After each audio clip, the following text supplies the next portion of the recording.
with people in the showroom, to when people came to the house. There never seemed to be that type of sales pitch where it's, okay, here's the contract, sign here, or give me a down payment and we'll worry about the details later. I never got that feeling. When Rick came out to the house, he knew his product, he knew what the advantages of it were. He compared it to the other products on the market, which I thought was a good approach to not just focus on what your material is, but compare it to what else is on the market so that you can actually go out with knowledge and information. The one guy to call as a project manager if there was a concern is by far a plus, a great plus. Who do I call if I have a question about a plumbing issue? With a project manager, it's one person, it's one phone call, and within a couple of hours after my phone call, if I left a message, I would get a phone call back, and I thought that was an awesome way to conduct business. Vinyl floors are excellent.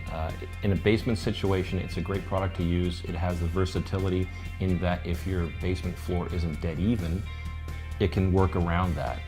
With any undulation in a basement floor, this seems to mask or hide it. Ceramic tiles, if something is damaged, it's a headache to replace. With a vinyl tile, it's easy to repair or replace.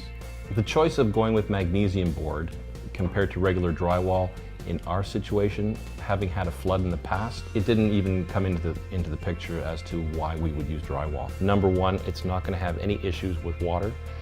Number two, it's fire retardant. That's, again, an easy decision to make and why to go with that product. In some of the commercials I've seen online about the product, you can shoot hockey pucks off of it. And in the Canadian environment, I think that's a given that you have to do. There's so many horror shows that you hear about people going out having their basements renovated by a company that's here today, gone tomorrow. I think with a company such as Penguin Basements, they're not a company that's a fly-by-night operation. We actually have had a couple of people come over and they've marveled at the basement. If a colleague of mine comes and says, I want to do my basement, Penguin Basements is going to be able to reproduce that same quality and craftsmanship in their basement as they did in mine. There was just so much, I think, professionalism with Penguin Basements. I think that sealed the deal.